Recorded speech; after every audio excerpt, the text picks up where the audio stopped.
When you come to classical music, there's no theatre there, no performance there, a theatrical performance there.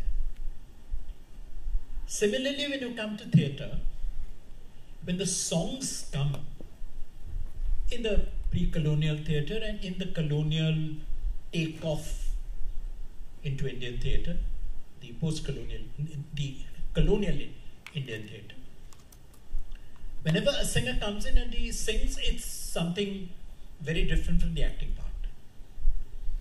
And it's very rare for a very long phase when the actor-singer or the singer-actor is really a singer-actor or an actor-singer. The singer-actors were fabulous singers in the Parsi theatre, in the Marathi theatre. But the acting part was quite weak. So we knew that when a singer-actor appears, he's going to sing. And he's going to sing fabulously, fine. But there's no acting. And this was part of the British theatre that we had inherited at that point of time. Very clearly compartmentalized. And the British theatre that we inherited, or we were given on a platter by the Sahabs, was a theatre of the voice. The presence and the heavy voice and all the play that you can do with your voice. No music at all. Sharp, clear separation. And in this categorization, in this classification, in this internal division of performance, and the actors, the great Bengali actors that we have seen, very little of movement, it's the voice. He comes and speaks and the grandeur of the voice. When for Bengali theatre, it's almost a kind of a legend of Shambhu Mitra's Raktakarabi. Shambhu Mitra appears on the stage for just literally for 3 minutes in the whole performance. It's his voice. And that becomes a kind of a model, what a voice and what a disembodied voice can do, the power of it all. Now, somehow I feel that this compartmentalization, which was part of the colonial intervention into our performance, in all the different performances, the performances in different parts of India, the different cultures of India, they've always been quite mixed. Come together, and actors start singing. So, when at the beginning of a Habib performance, Fidabai and Malabai would come to the center of the stage and start singing, it's theatre. We never thought that it was a singing performance. Never. So, I think the history that I was recalling yesterday and that Atul Bhai took over today is, think of that IPTA Central Squad in Bombay, where Ravi Shankar, Annapurna, Dina, a tram conductor from Kolkata, Dasharat Lal, Priti Banerjee, Reba Rai Chaudhuri, Shanta, Dina, Tarla, all of them, living together, sharing a life, and singing, acting, overlapping, getting all mixed up. And the performance that they wove out of it, which they call Immortal India, it was all of these things brought together. Theatre moving into song, songs moving into a dance, dance coming back to a little skit. A free flow. And beginning, even there, with Sara Jahan Se Acha, I've heard Jyotirindra Maitra sing for us the old pre-Ravi Shankar Sara Jahan Se Acha, which has that very soft lilting thing of Garab Se Bolo, the way he sang it, that is how the old way of singing Sare Jahan Se Acha was. Very soft, lilting ghazal, which Ravi Shankar transformed to the Sare Jahan Se Acha that we now hear. So all this was happening. So the old lilting, soft, darbari, lyrical thing becoming something else, becoming theatricalized to a certain extent, becoming historicized to a certain extent. So the performance rules, flows through the culture, through the history. Because these people were living a life together, sharing these ideas, brought over from Andhra and Bengal and Maharashtra and Uttar Pradesh, all over the country. And how strange it was. One of my, not my memory, but an associative memory, my sister-in-law was part of that central squad, not as an artist, not as a performer, but as the office secretary. Her name was Karuna Banerjee. And after Pathe Panchali, the Bombay IPTA gave a reception to Satyajit Ray, Karuna Banerjee, and Subrata Mitra, and Banshi Chandragupta, and all of them.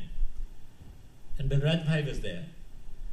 And typical Balraj style, Balraj said, brows a little bit stern, and said, I always knew that Karuna was a wonderful shorthand girl. Fabulous. I never knew that she was an actress. Ray had to come and discover her as an actress. But it's that experience of sharing, living that life. She had never thought of becoming an actress, ever. But that brought her to act for the IPTA when the IPTA was banned in Calcutta. And the first ever theatre performance I saw was a band performance in which Salil Chaudhary was leading the chorus. All the entrances, the road entrances to the site, they were guarded by IPTA or Communist Party volunteers. If the police came, they would give an advance warning and the audience would vanish.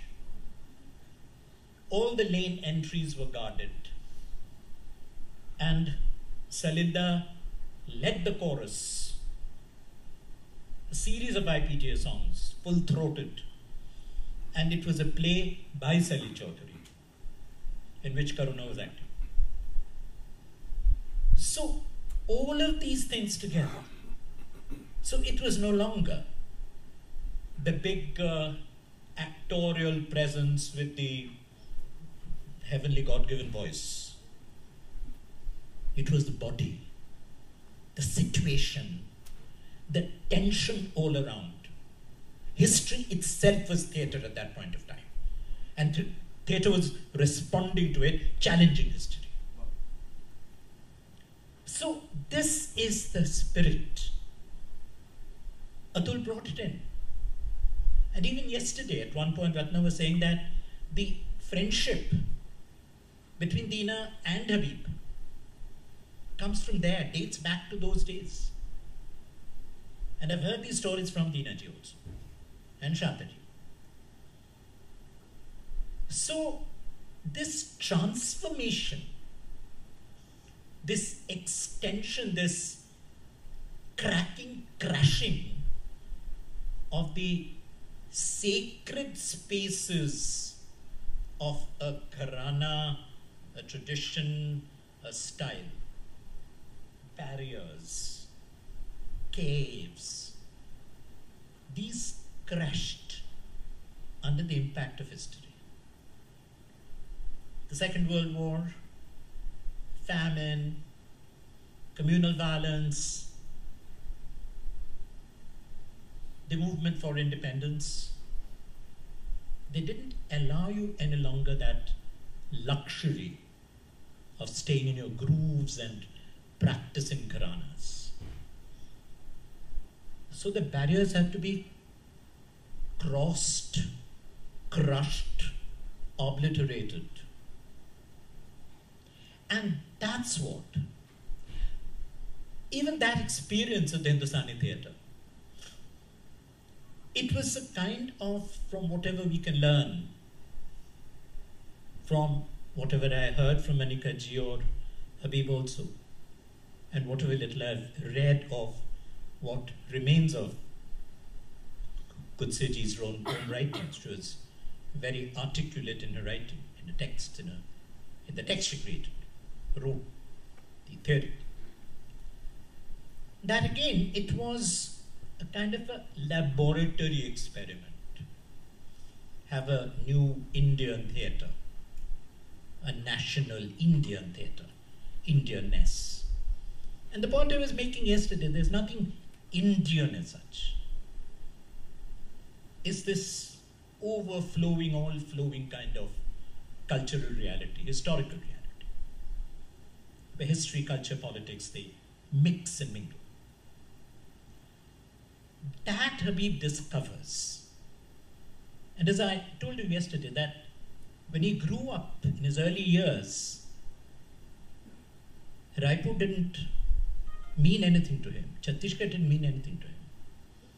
He was still thinking of going to the Bombay cinema when he comes to Rangpur. He goes to Radha. Radha doesn't mean anything in Indian terms or terms of the Indian reality that you know. You could bring nothing back from Radha here. The colonial masters had given it enough of Radha here. They were there all around the Radha. Maybe a little bit better than that, that's all. But on the same lines. He had to go to Berlin and see Brecht after Brecht was dead. But there, again in Brecht, when the songs come, they come with their poetry, they come with the charge of the scene where they explode.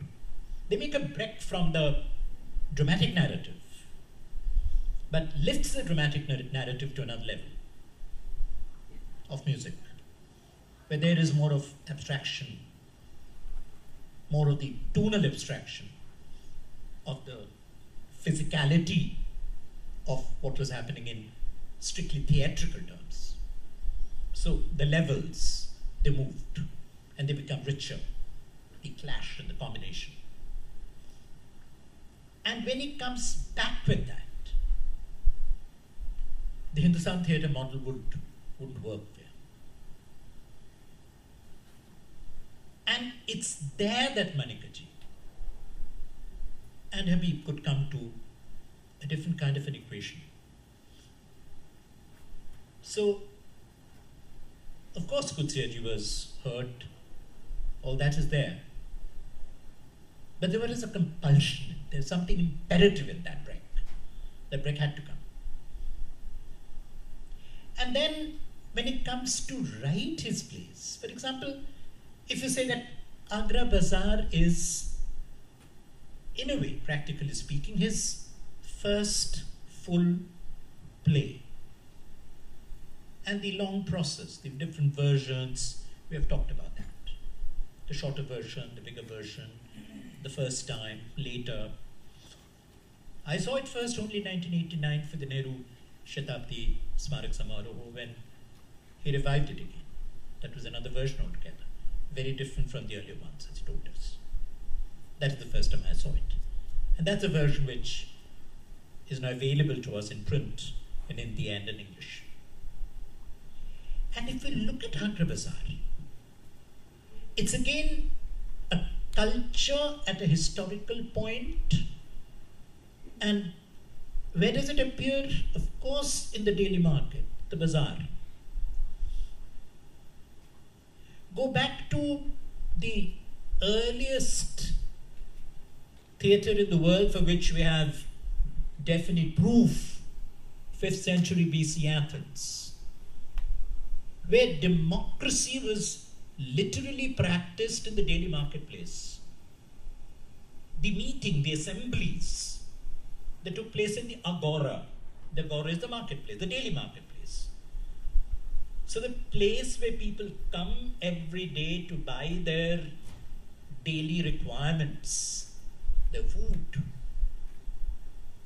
That is the site where they meet some of the evenings to decide, to argue, debate and decide on what's going to happen in the state, in the city. They decide there. And think the distortion of democracy that we made. That our Samsad Bhavan, our Parliament House, is up there, and you look it up from a distance. I haven't been to Delhi after the reconstruction. I think it is even higher now. And the water.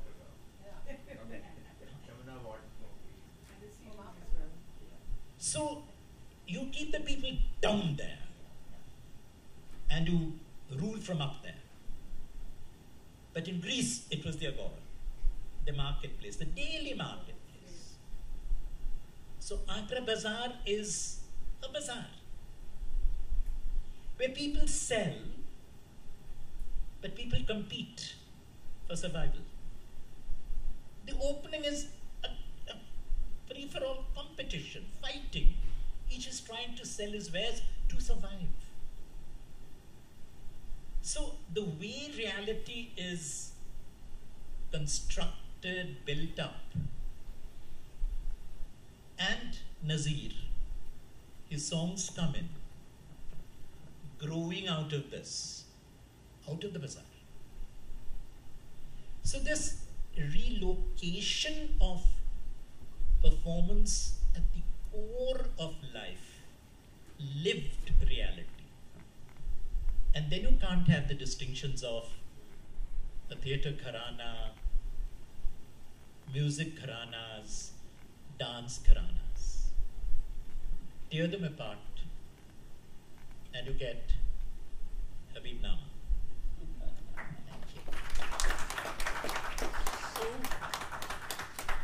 Thank you all very much. I think it's been a very illuminating set of ideas. And what is wonderful is that we've actually put together so many contradictory words, from democracy to gharana to tradition to the breaking of tradition. And that, I think, is the spirit of Habib Saab, in a sense of actually bringing up in front of us all manner of contradictions.